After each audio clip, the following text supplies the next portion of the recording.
मध्य प्रदेश की आर्थिक राजधानी इंदौर में प्री मानसून से पहले एनजीटी के आदेश को लेकर कान्ह नदी के आसपास बसे हुए घरों को हटाने की कार्यवाही का पुरजोर तरीके रहवासियों द्वारा राजवाड़ा पर विरोध प्रदर्शन किया गया। दरअसल प्रतिवर्ष बारिश के मानसून में कई घरों में जल जमाव की स्थिति निर्मित होती है और इसी स्थिति को निर्मित होने से रोकने के लिए एनजीटी द्वारा कान्ह नदी के आसपास बसाए हुए घरों को हटाने का आदेश दिया गया। बता दें, कान्ह नदी के दोनों तरफ कई ऐसे घर हैं जहां पर बारिश के दौरान जल जमाव की स्थिति निर्मित हो जाती है और इसी के कारण एनजीटी द्वारा एक आदेश निकाला गया था। वह कलेक्टर ने भी इस आदेश को पालन करने के लिए दिशा निर्देश दिए थे और उसी के बाद यह विरोध प्रदर्शन राजवाड़ा पर स्थित मां देवी अहिल्या प्रतिमा पर किया गया। का कृपा करे ताकि होने वाले नुकसान, होने वाली तबाही से हम बच सके। बोलो भारत माता की, भारत माता की।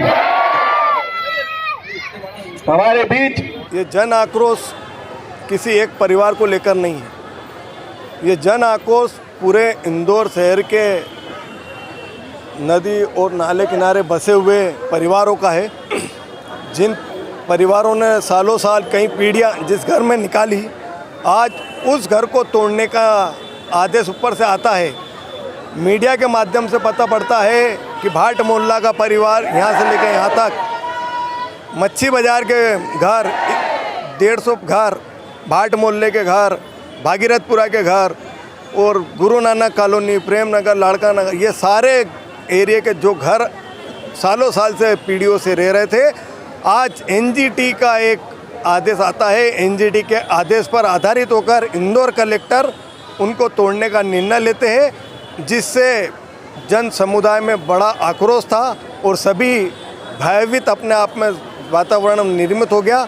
इस भयभीत वातावरण को और हमारे घर की रक्षा हो, इसी निवेदन को लेकर मां अहिल्या के समकक्ष पूरा इंदौर समाज इकट्ठा हुआ। इंदौर की जनता, अपने परिवार जो है इसमें प्रभावित हो रहे हैं।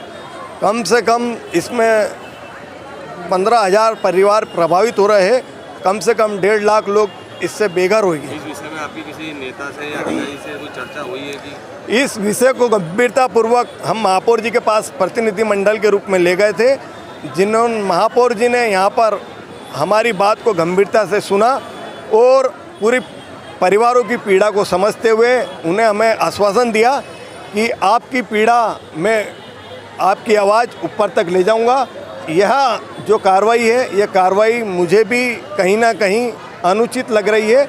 इस कार्रवाई के लिए मैं चिंता करूंगा, कलेक्टर साहब से भी बात करूंगा, मुख्यमंत्री महोदय से भी बात करूंगा कि इस कार्रवाई में कहीं ना कहीं रियायत दी जाए ताकि इतना जो नुकसान होने वाला है पीड़ित परिवारों को वो कम हो सके।